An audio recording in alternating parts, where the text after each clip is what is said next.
İslam hər şeyə tolerantlıq adıyla qucaq mı açır? Başqa tanrılara qarşı hörmətsiz davranmağa qəti şəkildə etiraz edilir. Zorakılıq qarşı tərəfdə məcbur buraxıldığı dinə qarşı sevgi yaratmır. Uzaqlaşdırmır.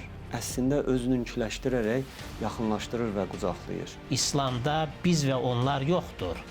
Eyni Adəmin, yəni eyni atanın, eyni ananın övladları vardır. İslam dininin təbliğ anlayışı kimisə özününkiləşdirmək deyil.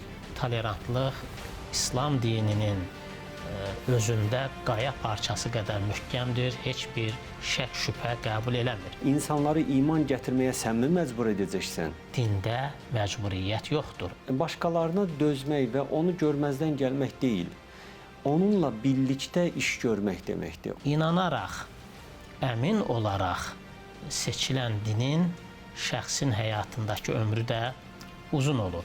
İman nə ilə bağlıdır? Qəlblə, dillə deyib, qəlblə onu qəbul etməklə bağlıdır.